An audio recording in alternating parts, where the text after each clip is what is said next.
Voici encore une autre histoire que j'aimerais partager avec vous. Cette histoire m'a été confiée par un frère. Ce frère en question, l'histoire s'est passée précisément en Guinée-Conakry. J'aimerais dire à tous ceux qui m'écoutent matin, midi, soir. Voilà un corps habillé, un policier qui a pris balle perdue. J'aimerais dire à tous ceux qui m'écoutent, nos parents qui sont dans l'armée, a fait des raquettages là. Vous qui aimez vraiment raqueter des gens, surtout quand la personne n'a pas papier, comment dirais-je, tous ces papiers des véhicules ou tous ces papiers de ce qu'il est en train de faire, vous voulez vraiment prendre l'argent sur lui. Je vous demande pardon. Venez, vous allez vraiment écouter l'histoire en question. Je pense que ça va vraiment vous aider. Ça va vous éviter même beaucoup de dégâts dans votre vie. Voilà un monsieur qui était policier. Or, lui surveillait il surveillait le corridor. Voilà un vieillard commerçant qui avait ses bagages, qui partait en ville. Voilà le monsieur, le jeune arrête. Voilà des choses qui vont vraiment se passer dans sa vie. Écoutons ensemble l'histoire. Je pense que ça va vraiment nous aider à être vigilants dans notre vie et à être prudents aussi. Voilà l'histoire qui commence. Voilà le jeune homme, je ne sais pas, vous savez très bien qu'en Afrique, là, il y a plusieurs branches. Il y a d'autres, c'est par connaissance que eux rentrent dans l'armée. Il y a d'autres aussi, soit il y a un gradé qui soit sa soeur ou sa cousine, ou sa grande soeur ou sa petite soeur, et on vient sciencer pour dire, il n'y a pas ton frère qui a un peu de niveau intellectuel ou diplôme comme ça, on va le mettre là. Ça se passe comme ça. Il y en a beaucoup même en Afrique ici. D'autres aussi, c'est pas poum, si tu as la chance, ton Dieu que tu pries là, si tu crois en lui, tu peux avoir, si on passe les concours, tu peux avoir pour toi. D'autres aussi, là, on te dit, envoyez l'argent. On va faire la liste, on va vous mettre dedans. Mais tu n'as pas composé ou tu as composé ou seulement va t'inscrire, mais ton nom sera dedans. Tous ces toupos-là, c'est en Afrique, on voit ça beaucoup. Donc, quand c'est comme ça, souvent aussi, tes parents peuvent aller prendre crédit à la banque ou prendre crédit dans la main de quelqu'un et venir financer, payer ton concours. Et après, maintenant, rappel, tu peux rembourser ou soit petit à petit. Et c'est pour ça que vous voyez les jeunes policiers, il y a des policiers, là, vous les voyez, ils sont policiers, mais ça ne va pas sur leur côté. C'est parce que c'est des dettes là qui sont sur leur vie. Donc le jeune homme en question, c'est lui, il était côté corridor. Donc quand les véhicules viennent, c'est lui qui arrête et puis il fouille dedans. Si tu n'es pas, tes papiers ne sont pas vraiment corrects, il te dit, il faut lui donner l'argent. Si tu ne donnes pas l'argent, voilà, il peut dire, bon, tu ne bouges pas, ou soit ta voiture est confisquée, voici ceci, voici cela. Donc, tout le temps. Or, il y avait ses collègues aussi, quand ils voient que oui, tes papiers, tout n'est pas tout n'est pas complet. D'autres peuvent dire, bon, d'accord, il faut partir, mais la prochaine fois, pardon, il faut être à jour. Mais lui, là, ce n'est pas ça. Quand on voit qu'il y a un petit truc qui manque dedans, là, il te dit, il faut donner l'argent, sinon tu ne bouges pas. Mais ses amis me viennent lui demander pardon, il faut laisser le gars. Il dit non. Quand lui, il récite son nom là, c'est non. Non, c'est non. Lui, il récite son nom, c'est non. Les gens vont lui demander pardon, il faut laisser le gars là, il faut faire ceci. Lui, quand lui, il dit non, c'est non. Il ne veut pas aller devant, il ne veut pas aller derrière. Son nom, c'est non. Les gens lui demandaient pardon. Non, arrête ça. Tu sais que oui. Voici ceci. Il dit non, moi, mon travail, c'est mon travail. Oh, cet argent-là, quand lui, il prend là, c'est pour aller nourrir ses petits. C'est-à-dire ses copines dehors. Oh, lui, il est marié. Hein. C'est pour aller nourrir ses petits, c'est-à-dire les petites filles que lui mourent. Cet argent-là, tu ne peux pas prendre ça pour réaliser de bonnes choses avec ça. Parce que c'est l'argent, mais vous ne savez pas. La personne qui te donne cet argent-là, tu ne sais pas s'il a déjà parlé sur son argent. Vous courez des risques même, mais vous ne savez pas. Donc, tout le temps, dans ce corridor-là, les commerçants et les commerçantes se plaignaient. Pour dire, ah, on ne sait même pas le jour où le jeune homme va travailler. Parce que le jeune homme, lui, il était méchant et puis c'est lui qui était gradé. C'est-à-dire, quand lui, il vient là, c'est lui qui était supérieur que... C'est-à-dire, c'est lui qui est le supérieur même de ses collègues. Donc, à chaque fois, c'était comme ça. Les commerçants venaient, quand ils voient le gars en même temps, là, ils ne sont pas tranquilles. Quand ils viennent, ils voient le gars, ils ne sont pas tranquilles. Donc, au fur et à mesure que le temps passe, le temps qui passa et le temps qui ont passé, des années aussi qui passent et les années on est encore dedans. Pareil, les gens se plaignaient. Ah non, le jeune policier là, il est méchant, il est méchant. Le jeune policier là, il n'a pas pitié. Il est sans pitié. Même souvent, même il peut, c'est-à-dire il enlève même vos bagages même dans la voiture. Et puis il dépose, il dit payer. Souvent, mais il peut vous dire non que ça là, je prends ça. C'est-à-dire, et voilà, un jour, toujours pour le voleur, un jour pour le propriétaire. Toujours pour le voleur, un jour pour le propriétaire. La famille, voilà comment les choses vont se passer. Voilà un vieillard, lui, il allait acheter ses marchandises au village et il rentrait à Guinée, il rentrait à Conakry. Et voilà comment le jeune en question a arrêté la voiture et il a fait le contrôle. Contrôle, papier de véhicule là, il ne sait pas si c'est quel papier tu manquais dedans. Ça c'est un. De deux, les marchandises aussi là, il dit les marchandises là ne sont pas ceci, ne sont pas comme ça que le vieux n'a qu'à lui donner de l'argent. Le vieux dit, ah, tout l'argent que j'avais là, vraiment, j'ai tout dépensé. Je ne sais pas mon fils, si il peut prendre ton numéro, mon retour de Conakry, je ne sais pas les villes, les grandes villes là, je peux t'appeler ou soit si j'arrive là-bas, je vends, je peux te faire un dépôt si ton compte. Lui, il dit non. Lui n'est pas là, lui n'est pas dedans. Le vieux n'a qu'à lui donner de l'argent ou soit le véhicule là, mais ne bouge pas. Ah!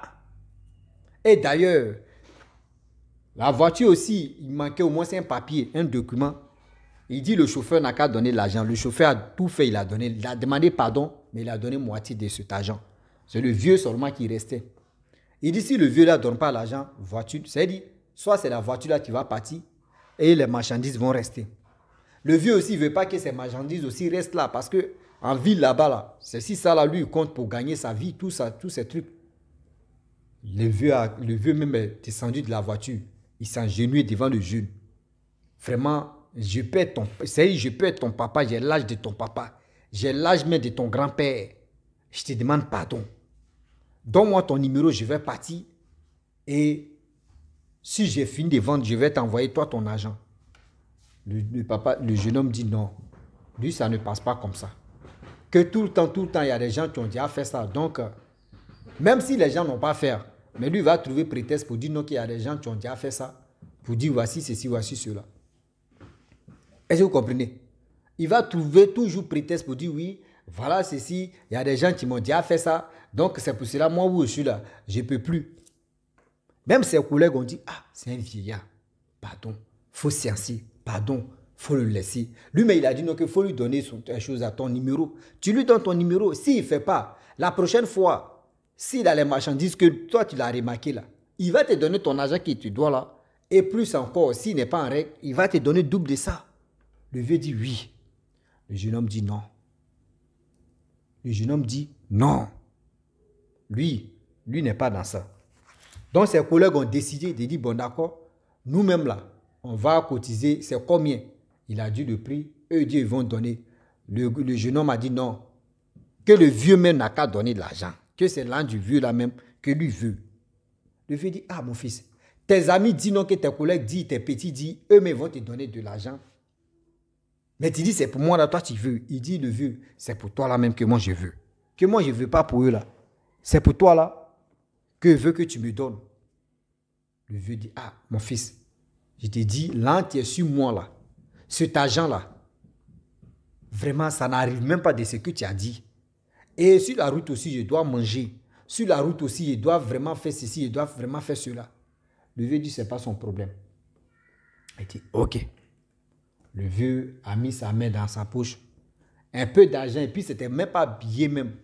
C'était que des pièces que nous on appelle les jetons. Il a pris ça et puis il a donné ça au truc, comment dirais-je, au policier. Il dit, ah, il dit oui, il dit ok. Vraiment, c'est ça, tu es dans ma main.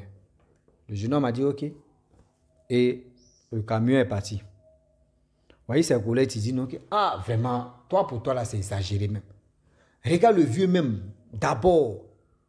Lui-même, son attitude, c'est quelqu'un, il a l'habitude de passer ici. Quand il n'est pas en règle, il te donne de l'argent. Mais aujourd'hui, si lui dit non, que oui, lui n'a pas, il dit lui, c'est pas son problème. Hein. Quand lui passait son concours là, quand lui suivait sa formation là, le vieux n'était pas là. Hein. n'est pas le vieux qui l'a aidé. Et il dit non que oui, vous savez ce que moi j'ai sacrifié avant d'avoir ce concours-là. Donc là, ce n'est pas le vieux qui m'a mis là-bas ou qui m'a déposé ou soit qui a fait quelque chose pour moi. Donc laissez-moi, j'ai fait mon travail. On dit ok, ils sont tués. Ça commence. Toutes les choses se passaient bien. Voilà le jeune homme en question qui allait uriner. Il dit, il allait pisser, il allait faire pipi. Pipi là. Je ne sais pas si actuellement le gars est en train de uriner toujours. On dit il pisse, il urine. C'est-à-dire, c'est là seulement. Il est là, il s'est dit, ça sort seulement comme ça sort. Il a commencé à crier là-bas, dans les toilettes. Ouais, on dit, il y a quoi? Il dit, venez. Il veut arrêter pipi là, ça n'arrête pas. Il veut arrêter pipi là, ça n'arrête pas. Mais il pisse. On dit, mais il faut arrêter. Il dit, il ne fait pas exprès. Je vais arrêter, ça ne s'arrête pas. Aïe. Voilà comment ils l'ont pris, ses collègues. Ses petits l'ont pris, l'ont mis dans la voiture. Dans la voiture là, mais où il était assis même là. C'est-à-dire qu'il est en train de pisser. Ils sont là à l'hôpital. Le médecin a fait ce qu'il pouvait faire. S'il est d'hôpital, mais il est en train de pisser encore. Ah, le médecin dit ça pour toi, c'est exagéré. Mais tu as dit quoi, tu as fait quoi, et puis c'est quoi? Et c'est là ses amis ont dit non, que ces petits ont dit, ah, il y a un vieillard. Il y a un commerçant vieillard qu'il a oublié de prendre son argent. Il a tout fait pour qu'il puisse récupérer l'argent du vieillard. On ne sait pas si c'est le vieillard là qui a fait ça. Et ça est arrivé là. Et c'est là ils ont dit, bon d'accord, cherche le vieillard. Où il va trouver le vieillard? Où il va trouver le vieillard? Où il va trouver le vieillard en question? Voilà comment les parents, sa femme en question, ses amis, ses collègues l'ont pris. Ils sont allés fouiller, remuer les mamites, remuer la forêt pour voir s'il y a un bon papa au Kéchi qui peut vraiment trouver une solution de ça. Et voilà comment ils ont tout fait. Ils sont allés chez un premier papa au Kéchi. Le premier papa au Kéchi a vu ça et dit, lui, il ne peut pas se jeter dans la gueule de loup. Ça là, lui, il ne peut pas faire ça. Ils l'ont pris, ils sont allés chez maman au Kéchi, maman au Zekou et maman au Gengé. Ils ont fait ce qu'ils pouvaient faire. Maman au Kéchi dit, vraiment, moi, il ne peut pas prendre balle perdue. Ah, les choses ont commencé. Il dit, et en ce temps, le gars est en train de pisser seulement. Le gars est en train de pisser seulement. Mais on peut faire ça. Ils sont allés chez le troisième papa au Kéchi. Il a dit, moi, je vais vous dire la vérité. Le monsieur en question, le vieillard que vous avez vu là, c'est quelqu'un, vraiment, si c'est pour faire du mal là, lui, il est fort dedans. Si c'est pour faire du mal là, lui, il est fort dedans. Ce qu'il va faire là, pour que ça là se coupe là, on va faire, mais là, il va faire des sacrifices. Ce sacrifice là, qu'il va faire là, d'abord, il doit payer bœuf. Il doit payer bœuf. Et encore, il doit payer les morceaux d'épargne pour distribuer ça aux femmes. Bœuf là, c'est-à-dire ils vont tuer bœuf, ils vont égorger bœuf là pour donner ça aux gens. Ils vont manger ça gratuitement. Et maintenant, ils vont commencer à faire le traitement. En lui, le gars, ces économies qu'il avait sur son compte là-bas, là, il a dit à sa femme, voici ceci, voici cela. Voici ceci, voici cela. Vous-même, vous savez très bien qu'au guichet là, il y a les sommes que tu ne peux pas récupérer. Donc voilà comment il a envoyé sa femme. Ils avaient un compte en commun. C'est-à-dire qu'ils sont mariés légalement. Elle allait prendre l'argent pour qu'on puisse acheter le bœuf, pour qu'on puisse acheter des ceci, pour qu'on puisse acheter de cela. Et voilà comment les choses se sont passées. Et encore, je vous dis, et encore, ils ont fait le traitement. Le monsieur a retrouvé sa santé. Mais quand il pisse là, il sent qu'il y a un... C'est comme quand quelqu'un a son pisse là. C'est comme dans son troisième pied là. Il y a un peu de plaies dedans, comme des déchirures. Quand il pisse comme ça, ça pipi là, mais le brûle comme ça. Et c'est resté comme ça. On dit, vaut mieux brûler. C'est-à-dire, tu préfères brûler que pisser seulement de toute ta vie. Voilà, balle perdue qu'il a pris. Quand le monsieur même, on dit, le monsieur un jour, le jeune homme était là, Et le monsieur passait ses marchandises. Quand le jeune homme a vu le monsieur là, il n'a même pas contrôlé la voiture du monsieur. Passé. C'est-à-dire quand le monsieur vient les marchandises maintenant là, on ne contrôle plus le monsieur. C'est-à-dire, lui, je ne sais pas s'il a vu, on appelle ça, il a eu assurance, assurance de vie de passage. Assurance de vie de passage que lui, il a vu comme ça. Lui, il a eu, on lui a donné ça comme ça. C'est-à-dire quand le vieillard vient les marchandises, quand on voit le visage du vieillard, on dit non, passez, voiture ça là. Mais si la voiture même en règle, la voiture n'est pas en règle, on dit non, passez, passez. qui va arrêter le vieux et puis il va pisser seulement. C'est-à-dire, le patron même a pris balle perdue. C'est nous les petits, on prend. Non, non, non, ça, on ne peut pas. Ça là, on ne peut pas. Oui. Ce balle perdu là, nous on ne peut pas. Donc la famille, franchement, j'ai voulu m'arrêter là. Si tu es nouveau, tu es nouvelle sur ma vidéo, il faut t'abonner sur ma chaîne YouTube, ma page Facebook. N'oubliez pas de partager mes vidéos et aussi liker. Je vous dis à très bientôt. Ciao. Bisous. Voilà ça.